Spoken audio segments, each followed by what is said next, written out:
Next topic particle in A potential box. അപ്പോൾ നമ്മൾ quantum ഫിസിക്സിൽ നമ്മൾ പഠിച്ച തിയറീസ് എല്ലാം കൂടെ അപ്ലൈ ചെയ്തിട്ട് ഈ സിസ്റ്റം, ഏത് സിസ്റ്റമാണ്, ഒരു ബോക്സിനകത്തുള്ള ഒരു പാർട്ടിക്കിൾ, അതിൻ്റെ സ്റ്റേറ്റ് കണ്ടുപിടിക്കാനായിട്ട് പോവുകയാണ്. അപ്പോൾ സ്റ്റേറ്റ് കണ്ടുപിടിച്ചാൽ പോരാ, സ്റ്റേറ്റ് എന്ന് പറയുമ്പോൾ വേവ് ഫംഗ്ഷൻ ആയതേ ഉള്ളൂ.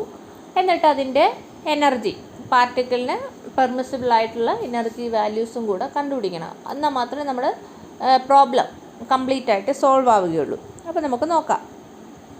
അപ്പോൾ ഒരു 1 ഡയമെൻഷണൽ ബോക്സ് കാണിച്ചിരിക്കുന്നു. എക്സ് ഡയറക്ഷൻ അലോങ് ആയിട്ട് ബോക്സിൻ്റെ ലെങ്ത്ത് L അതുകൊണ്ടാണ് 0 to L കാണിച്ചിരിക്കുന്നത്. ലെങ്ത്ത് L ഉള്ളൊരു ബോക്സാണ്. അപ്പോൾ ഇത് ബോക്സിൻ്റെ വോളാണ്. അപ്പോൾ ഇതൊരു ബോക്സ് ആയതുകൊണ്ട് ഇൻഫിനിറ്റ് ഹൈറ്റുള്ള ഒരു വോളാണ്. അപ്പം നമ്മൾ പൊട്ടൻഷ്യൽ കൺസിഡർ ചെയ്യുകയാണെങ്കിൽ at the walls potential will be infinity.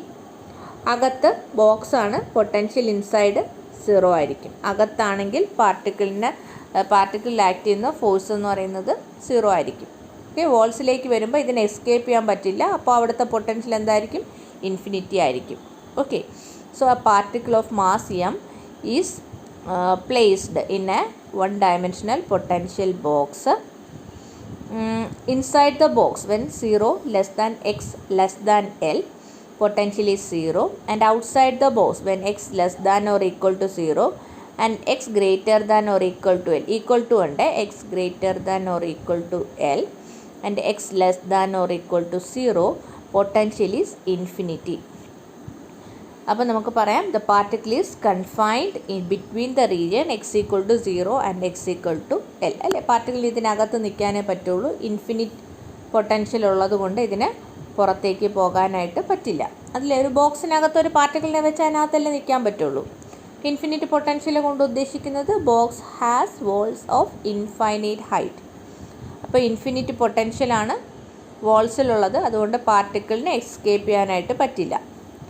അല്ലെങ്കിൽ മറ്റൊരു രീതിയിൽ പറഞ്ഞാൽ, ഇതിനെ എസ്കേപ്പ് ചെയ്യണമെങ്കിൽ, അതായത് പൊട്ടൻഷ്യൽ ഇൻഫിനിറ്റിയാണ്.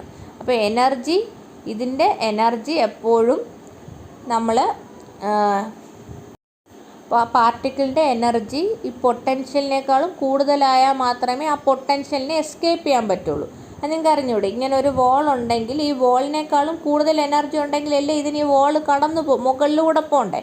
അപ്പോൾ ഇപ്പോൾ ഉള്ള എനർജി പൊട്ടൻഷ്യൽ വെച്ച് ഇൻഫിനിറ്റിയാണ്. അപ്പോൾ പാർട്ടിക്കിളിന് ഇൻഫിനിറ്റ് എനർജി ഉണ്ടെങ്കിൽ മാത്രമേ എന്ത് ചെയ്യാൻ പറ്റുള്ളൂ? ഈ ബാരിയറിനെ ക്രോസ് ചെയ്യാനായിട്ട് പറ്റുള്ളൂ. അപ്പോൾ അത് പോസിബിൾ അല്ല. അതുകൊണ്ട് എന്ത് ചെയ്യില്ല, പാർട്ടിക്കിൾ പുറത്തേക്ക് പോകില്ല, അകത്ത് മാത്രമേ കാണുള്ളൂ.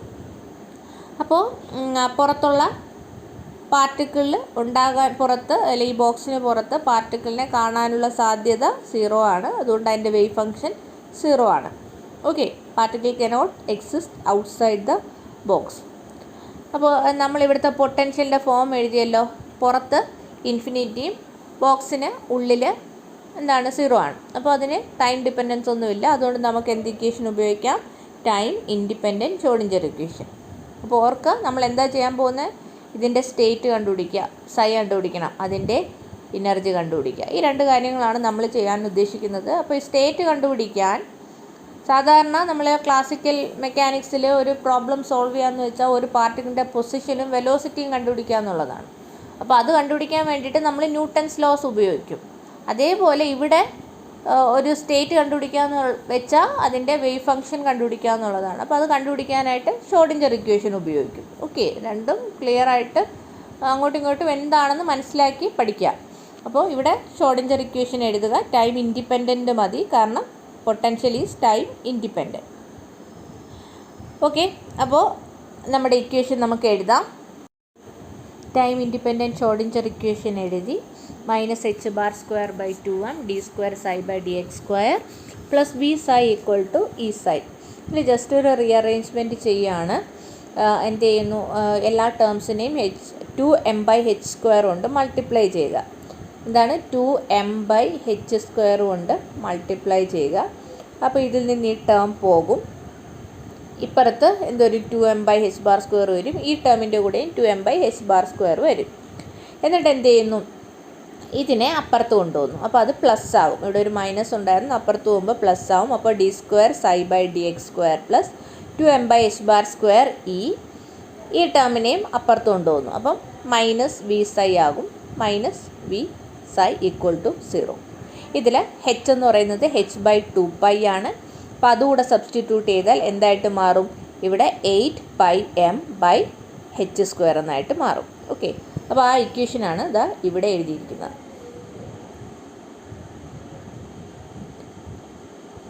8π അല്ല π² ആകും, കാരണം താഴെ നിന്ന് ഒരു പൈ വരും. നോക്കിയാൽ മതി, ഇക്വേഷൻ ജസ്റ്റ് സിംപ്ലിഫൈ ചെയ്ത് നോക്കാം.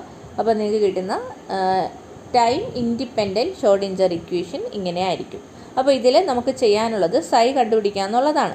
ഓക്കെ, അപ്പോൾ നമുക്ക് നമ്മുടെ ഈ പ്രോബ്ലത്തിലെ സ്പേസിനെ 2 റീജിയനായിട്ട് തിരിക്കുക അല്ലേ. ഒന്ന് ബോക്സിനകത്തും ഒന്ന് ഔട്ട്സൈഡ് ദ ബോക്സും. ഔട്ട്സൈഡ് ബോക്സിലെ കാര്യം നമുക്കറിയാം, പൊട്ടൻഷ്യൽ ഇൻഫിനിറ്റി ആണ്. അതുകൊണ്ട് വേവ് ഫംഗ്ഷൻ 0 ആയിരിക്കും, കാരണം അവിടെ പാർട്ടിക്കിളിനെ കാണാനുള്ള പ്രോബബിലിറ്റി ഇല്ല.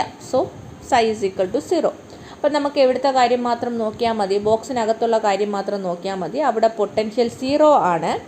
അതുകൊണ്ട് ഷ്രോഡിൻജർ ഇക്വേഷനിൽ വി വരുന്നിടത്ത് 0 ഇട്ട് കൊടുക്കുക.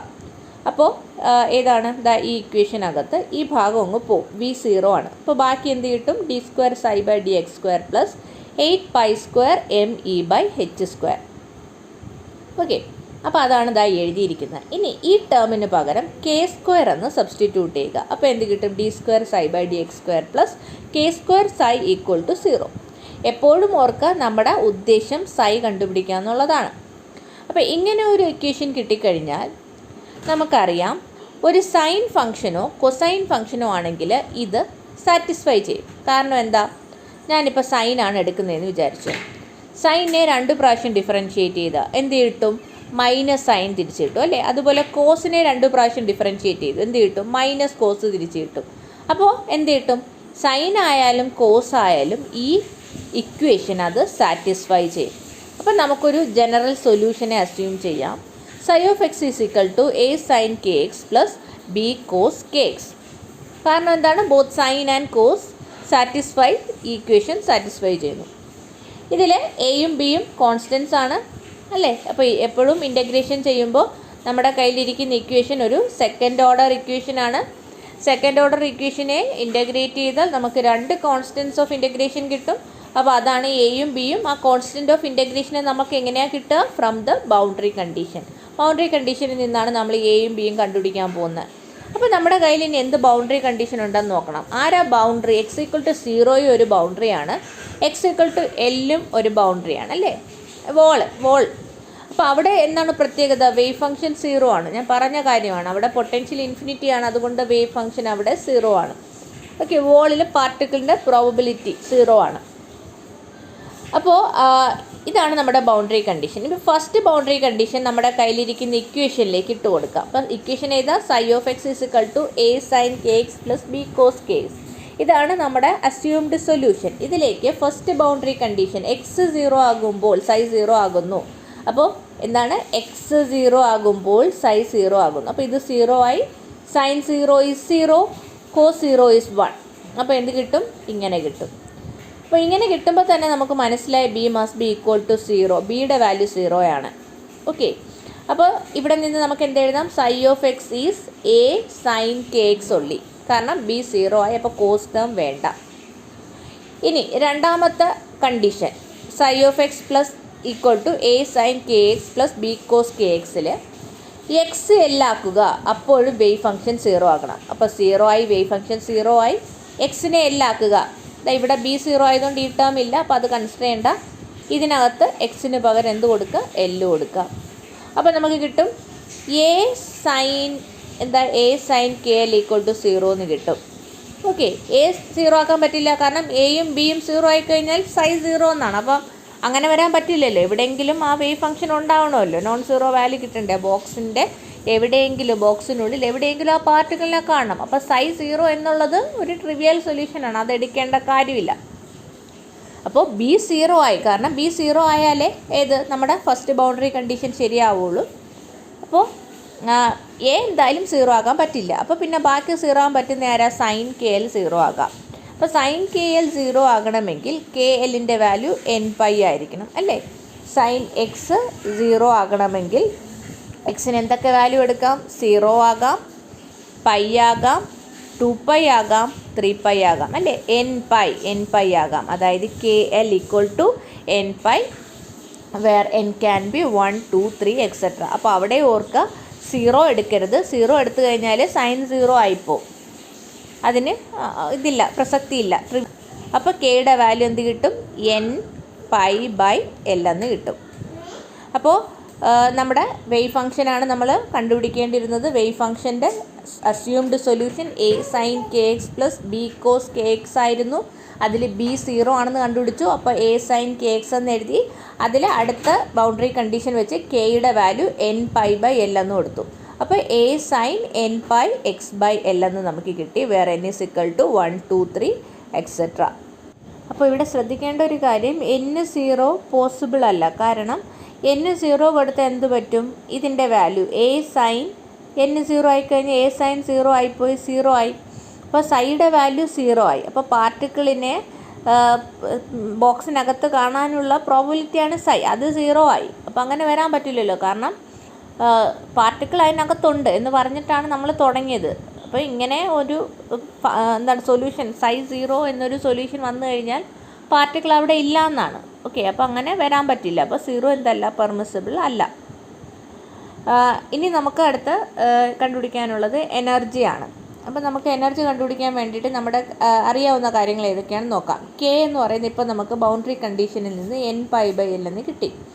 അതിന് മുമ്പ് തന്നെ നമ്മൾ ഒരു സാധനത്തിന് k² എന്ന് സബ്സ്റ്റിറ്റ്യൂട്ട് ചെയ്തതാണ് അല്ലേ. ഏതിനാണ്, 8π² me/h² നമ്മൾ k² എന്ന് സബ്സ്റ്റിറ്റ്യൂട്ട് ചെയ്തത്. അപ്പോൾ ഇത് രണ്ടിൽ നിന്ന് നമുക്ക് മനസ്സിലാകാം 8π² me/h² ഈസ് ഇക്വൽ ടു ഇതിനെ സ്ക്വയർ ചെയ്ത് എഴുതുക n² π²/L². അപ്പോൾ അതിൽ നിന്ന് എന്ത് കിട്ടും, energy is equal to, cancel ചെയ്യേണ്ടതെല്ലാം ക്യാൻസൽ ചെയ്യുക. ഏതൊക്കെ പോവും, π² പോകും, ബാക്കിയെല്ലാം അവിടെ നിൽക്കും അല്ലേ. അപ്പോൾ എന്ത് കിട്ടും, n² h²/8 ml², where n is equal to 1, 2, 3 etcetera. അപ്പോൾ എനർജിയും കിട്ടി. ഇനി n-ന് 1 ഇട്ട് കൊടുക്കുമ്പോഴത്തേക്ക് E1 is equal to h²/2 8 ml² എന്ന് കിട്ടും. n2 ഇടുമ്പോൾ എന്ത് വാല്യൂ കിട്ടും, n ഈക്വൽ ടു 3 ഇടുമ്പോൾ എന്ത് വാല്യൂ കിട്ടും. അപ്പോൾ ഇതെല്ലാം ഓരോ ഡിസ്ക്രീറ്റ് വാല്യൂസാണ്. ഇതിനിടയിലുള്ള വാല്യൂസ്, അതായത് E1 നും E2നും ഇടയിലുള്ള എനർജി വാല്യൂസ് പെർമിസിബിൾ ആയിരിക്കില്ല. അതേപോലെ E3ക്കും E4നും ഇടയിലുള്ളത് പെർമിസിബിൾ ആയിരിക്കില്ല. ഈ പർട്ടിക്കുലർ വാല്യൂസ്, ഈ ഡിസ്ക്രീറ്റ് വാല്യൂസ് മാത്രമേ എന്ത് ചെയ്യാൻ പറ്റുള്ളൂ, ആ പാർട്ടിക്കിളിന് എടുക്കാനായിട്ട് പറ്റുള്ളൂ. ബാക്കി എനർജീസ് പോസിബിൾ അല്ല. അപ്പോൾ ക്ലാസിക്കൽ കേസിൽ ഇങ്ങനെ ഒരു സംഭവം ഇല്ല. കണ്ടിന്യൂസ് എനർജി ലെവൽസ് അക്സസിബിൾ ആയിരിക്കണം. പക്ഷേ ക്വാണ്ടം ഫിസിക്സ് വന്നിട്ട് പറയാണ്, ഒരു പാർട്ടിക്കിൾ ഒരു ബോക്സിനകത്തിരുന്നാൽ അതിന് എല്ലാ എനർജിയും എന്ത് ചെയ്യാൻ പറ്റില്ല, ആക്സസ് ചെയ്യാൻ പറ്റില്ല. എല്ലാ എനർജിയും പറ്റില്ല. ചില പർട്ടിക്കുലർ എനർജീസിൽ മാത്രമേ അതിന് ഇരിക്കാൻ പറ്റുള്ളൂ, അല്ലെങ്കിൽ പർട്ടിക്കുലർ എനർജീസ് മാത്രമേ അതിന് ഉണ്ടാകാനായിട്ട് പറ്റുള്ളൂ.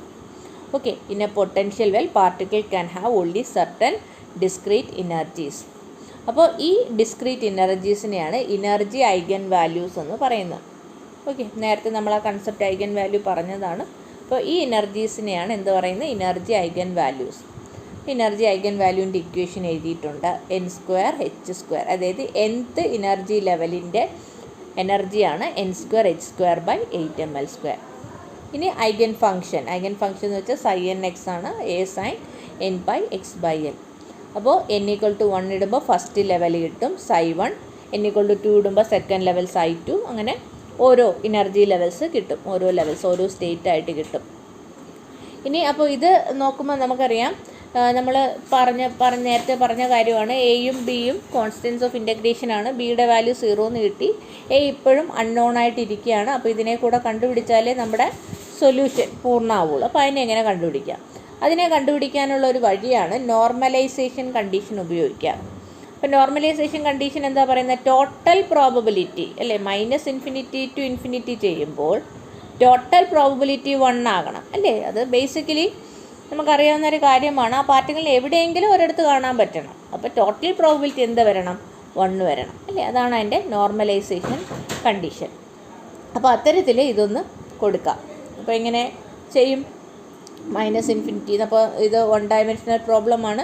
അപ്പോൾ dx ചെയ്താൽ മതി, അല്ലെങ്കിൽ d2 ചെയ്യണമായിരിക്കും, ടോട്ടൽ വോളിയം ചെയ്യേണ്ടത്. ഇപ്പോൾ ഇവിടെ 1 ഡയമെൻഷണൽ പ്രോബ്ലം ആയതുകൊണ്ട് -∞ to +∞ psi dx is equal to പ്രോബ്ലത്തിനെ 3 റീജിയനായിട്ട് സ്പ്ലിറ്റ് ചെയ്യാം.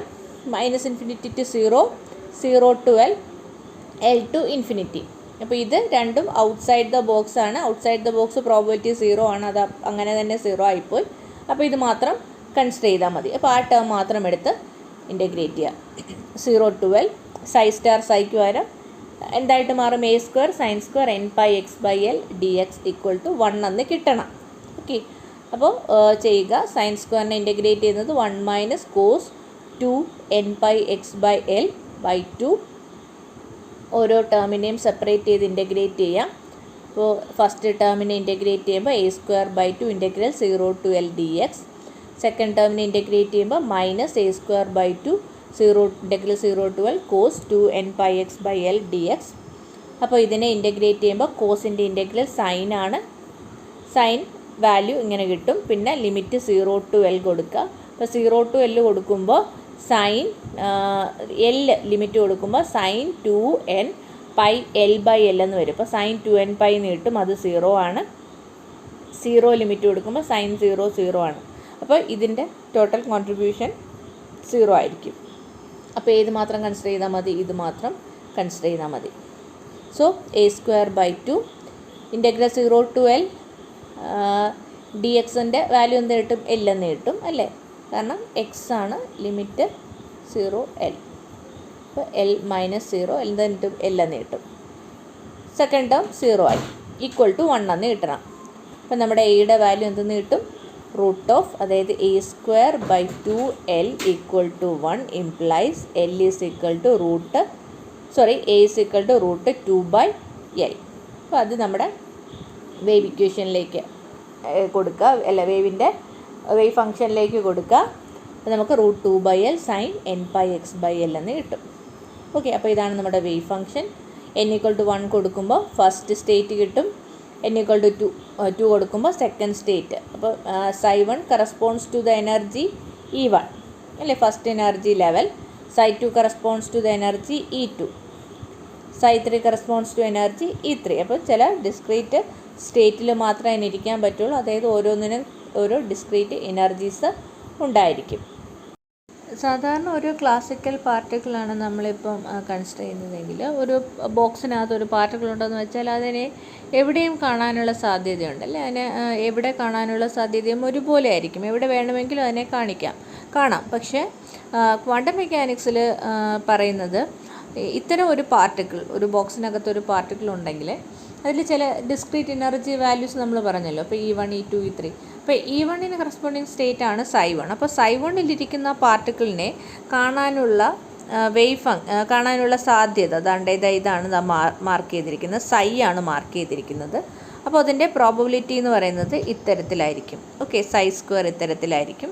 അപ്പോൾ ഇങ്ങനെ വന്നിട്ട് ഇതാണ് 0, ഇത് L. അപ്പോൾ വോൾസിൽ കാണാനുള്ള പ്രോബബിലിറ്റി 0 ആണ്. നടുക്ക് കാണാനുള്ള പ്രോബബിലിറ്റി ആയിരിക്കും കൂടുതൽ. ഇനി n = 2 സ്റ്റേറ്റ് എന്ന് പറയുന്നത് ψ2 സ്റ്റേറ്റിൻ്റെ ψ ആണ് വരച്ചിരിക്കുന്നത്. അത് ഇങ്ങനെയാണ് വരിക. ഇത് ജസ്റ്റ് ഒന്നുമില്ല, നമ്മൾ ψ എഴുതി വെച്ചിട്ടുണ്ടല്ലോ. ψ = √2/L, അത് ψ n = √2/L sin nπx/L എന്നല്ലേ എഴുതിയത്. ഈ കർവ് വരച്ചിരിക്കുകയാണ്. n = 1ന് വരയ്ക്കുമ്പോൾ ഇങ്ങനെ കിട്ടും. n = 2ന് വരയ്ക്കുമ്പോൾ ഇങ്ങനെ കിട്ടും. n = 3ക്ക് വരയ്ക്കുമ്പോൾ ഇങ്ങനെ കിട്ടും. ഇതിൻ്റെ സ്ക്വയർ എടുക്കുമ്പോൾ കിട്ടുന്ന കർവാണ് എന്ത്? Probability curve. അപ്പം ഇതിൻ്റെ കാര്യം നമ്മൾ പറഞ്ഞു. ഇനി ψ2ൻ്റെ പ്രോബബിലിറ്റി കർവ് ψ2² എടുക്കുമ്പോൾ എന്ത് കിട്ടും? ഇതിങ്ങനെ ആവും. നെഗറ്റീവ് പോസിറ്റീവ് അല്ലെ? സ്ക്വയർ എടുക്കുമ്പോൾ ഇതിങ്ങനെയാണ്. അപ്പം ഇങ്ങനെയായിരിക്കും എന്തിൻ്റെ n = 2 സ്റ്റേറ്റിൻ്റെ പ്രോബബിലിറ്റി കർവ് കിട്ടുക. അപ്പോൾ അതിൻ്റെ മീനിങ് എന്തായിരിക്കും? മിഡിലിൽ പാർട്ടിക്കിളിനെ കാണാനുള്ള പ്രോബബിലിറ്റി 0 ആണ് അല്ലേ? വോൾസിലും 0 ആണ്. മിഡിലും പാർട്ടിക്കിളിനെ കാണാനുള്ള പ്രോബബിലിറ്റി 0 ആണ്. ഈ വശങ്ങളിലായിരിക്കും ആരെ കാണാം? ഈ പാർട്ടിക്കിളിനെ, E2 എനർജി ഉള്ള ψ2 സ്റ്റേറ്റിലുള്ള പാർട്ടിക്കിളിനെ കാണാൻ സാധ്യത ഇവിടെ ആയിരിക്കും.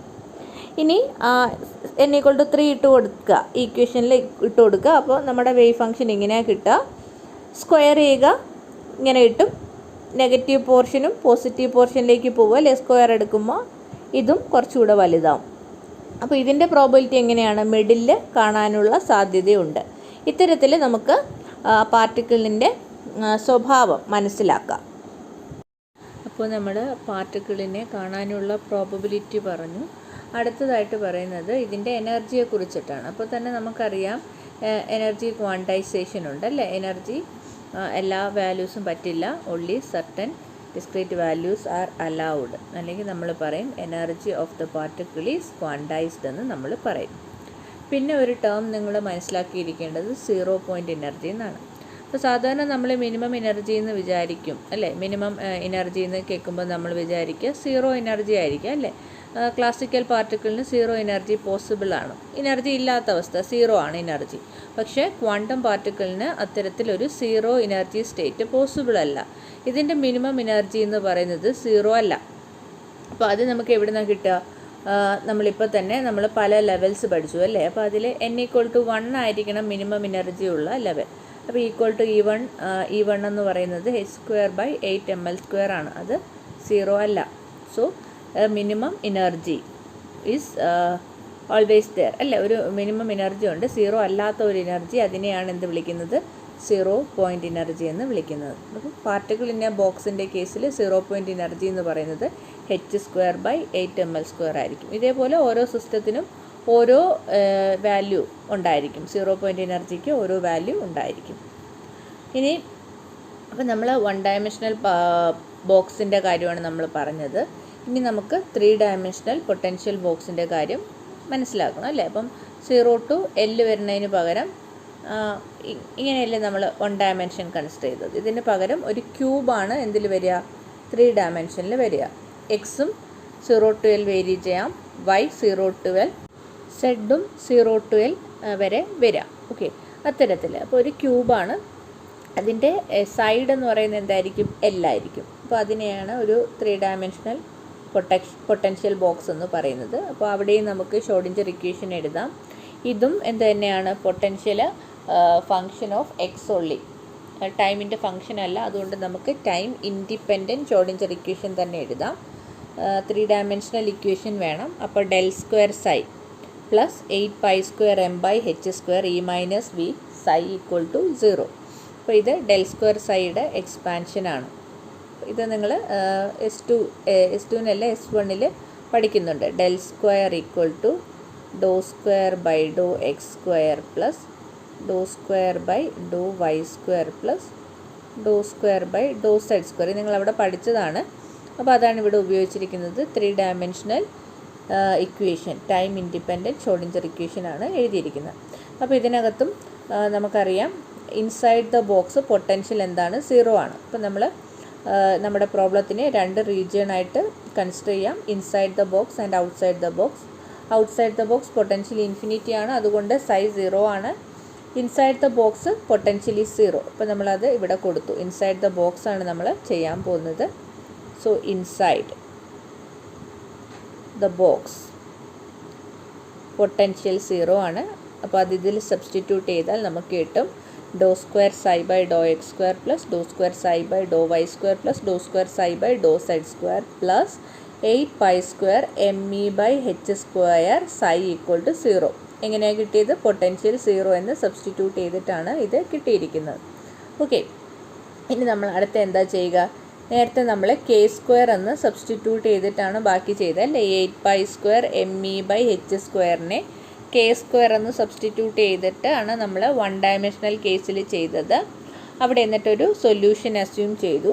അപ്പോൾ ഇവിടെയും നമുക്കൊരു സൊല്യൂഷൻ അസ്യൂം ചെയ്യും. അപ്പോൾ ഒരു 3 ഡയമെൻഷണൽ പൊട്ടൻഷ്യൽ ബോക്സിനകത്തുള്ള ഒരു പാർട്ടിക്കിളിൻ്റെ വേവ് ഫംഗ്ഷനെ നമുക്ക് എഴുതാം ലൈക്ക് നമ്മൾ 1 ഡയമെൻഷനിൽ എഴുതിയത് √2/L sin nπx/L എന്നാണ്.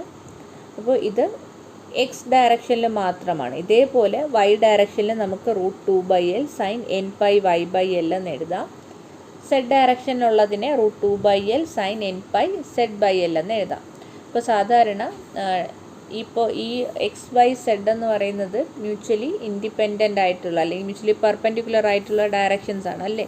അപ്പോൾ ഈ തമ്മിൽ എന്ത് ചെയ്യുന്നില്ല? അഫക്റ്റ് ചെയ്യുന്നില്ല. അപ്പോൾ അങ്ങനെ പ്രോബബിലിറ്റീസിൻ്റെ കാര്യമായാലും 3 ഇൻഡിപെൻഡൻറ്റ് ഇവൻസിൻ്റെ പ്രോബബിലിറ്റി, 3 ഇൻഡിപെൻഡൻറ്റ് ഇവൻസ് ഒരു സൈമിൾട്ടേനിയസ് ആയിട്ട് ഒക്കർ ചെയ്യാനുള്ള പ്രോബബിലിറ്റി എന്ന് പറയുന്നത് ഈ ഓരോ ഇവൻറ്റിൻ്റെയും പ്രോബബിലിറ്റിയുടെ പ്രോഡക്റ്റ് ആയിരിക്കും അല്ലേ.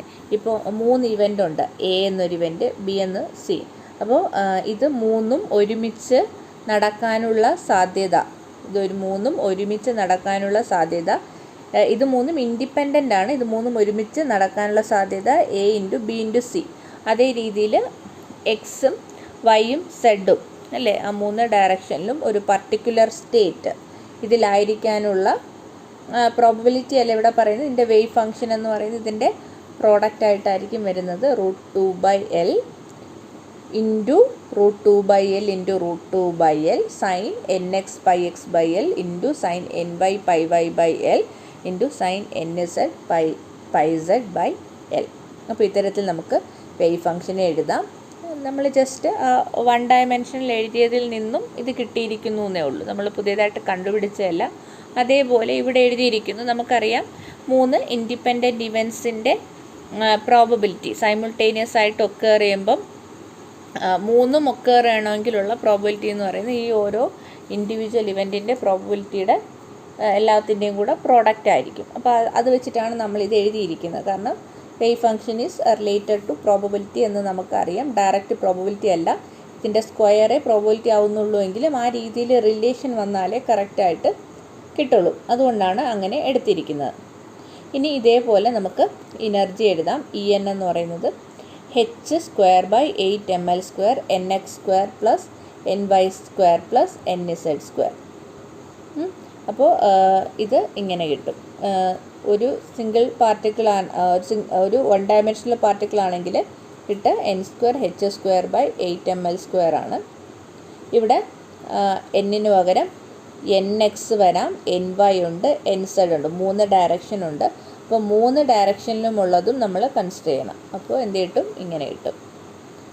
ഇനി ഓരോ വാല്യൂസ് ആയിട്ട് ഇട്ട് കൊടുക്കാം.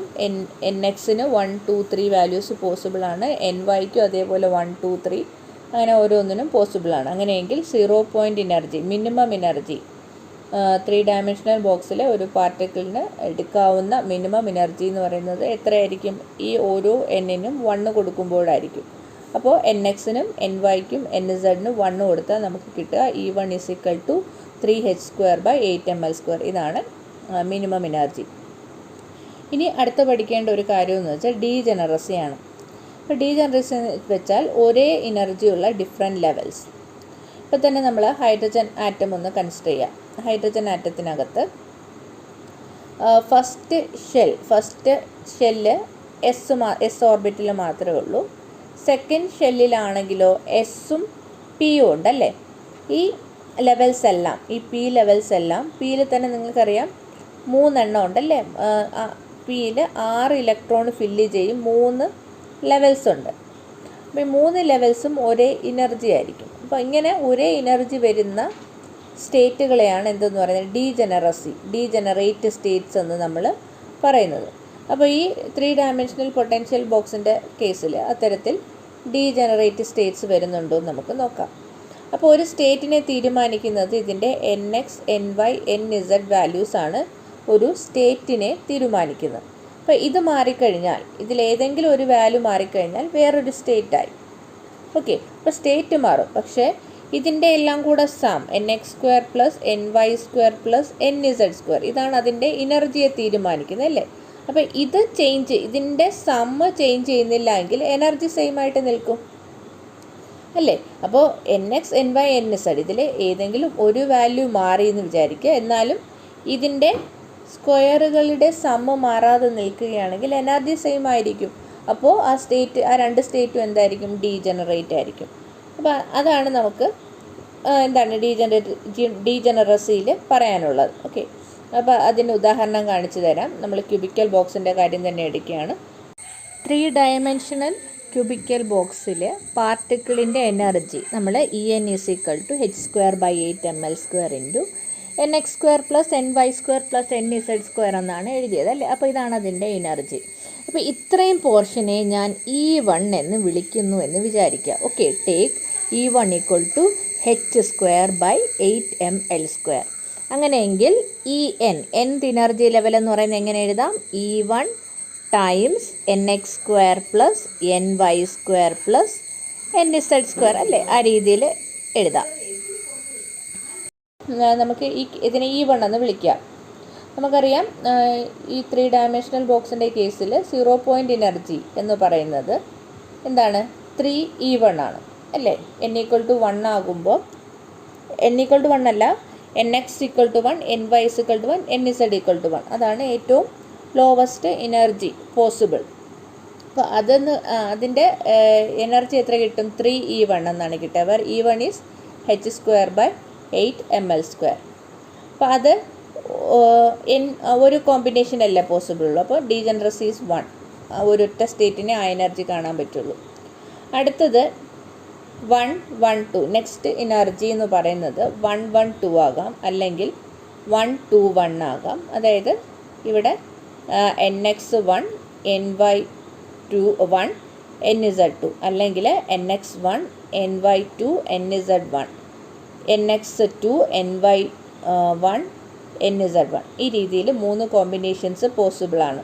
അപ്പോൾ 3 കോമ്പിനേഷൻ എടുത്താലും അതിൻ്റെ എല്ലാം എനർജി എന്ന് പറയുന്നത് nx² plus ny² plus nz². അപ്പോൾ എത്ര കിട്ടുക? 6 എന്നായിരിക്കും കിട്ടുക. 6E1 കിട്ടും.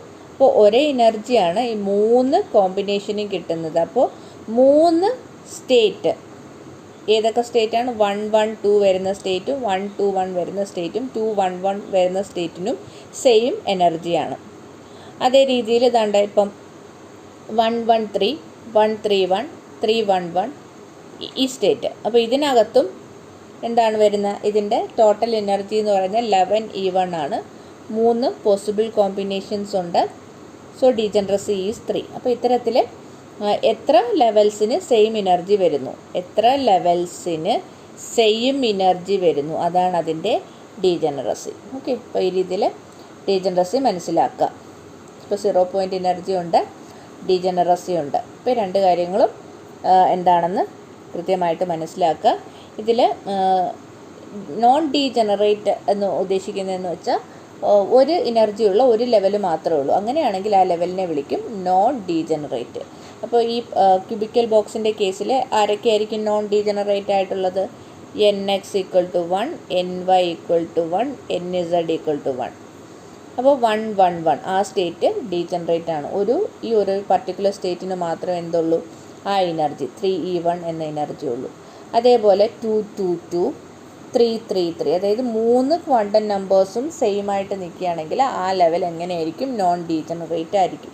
ഇതിലേതെങ്കിലും ഒന്ന് ചേഞ്ച് ചെയ്യുകയാണെങ്കിൽ 3 ആയിരിക്കും അതിൻ്റെ ഡീജനറസി. അപ്പോൾ ഇത്രയും കാര്യങ്ങളാണ് ക്വാണ്ടം മെക്കാനിക്സിൽ പഠിക്കാനുള്ളത്.